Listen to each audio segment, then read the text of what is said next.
Il y a quelques années au Vietnam, dans un festival de films, j'ai fait la connaissance d'un jeune réalisateur. Je m'en souviens, on était assis à la même table et on attendait le début d'une conférence. Il était en train de noter ses nouveaux objectifs dans un carnet. Je m'en souviens, ça m'a fait sourire, puis je lui ai dit spontanément que je faisais aussi ce même genre d'exercice assez régulièrement.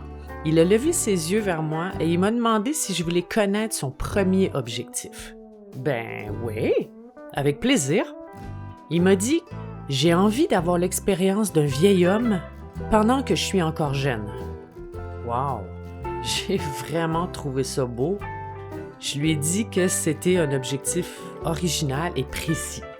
Mais comment tu vas t'y prendre? Il m'a dit qu'il allait accélérer le rythme de ses activités. Il voulait gagner 10 ans d'apprentissage en 2-3 ans et qu'il allait faire complètement l'inverse de son oncle. OK, mais qu'est-ce qu'il a fait ton oncle? Son oncle était convaincu d'avoir perdu au moins 20 ans de sa vie. 20 ans? C'est beaucoup. Il disait oui à tout.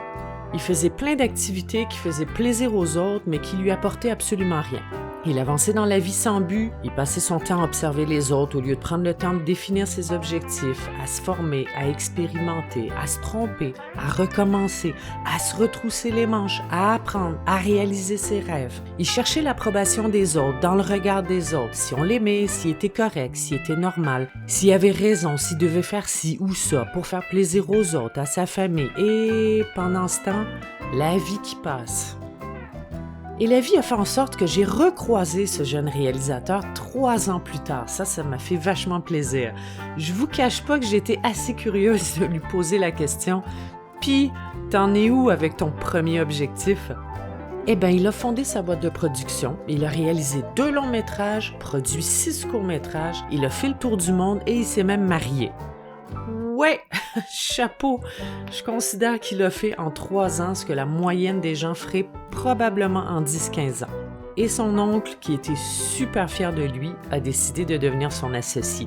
Bon, je vous laisse méditer là-dessus et surtout, n'oubliez pas de vous abonner à ma chaîne, de liker, de partager, de commenter. C'est comme ça que vous encouragez mon travail. Merci, à bientôt. Ciao!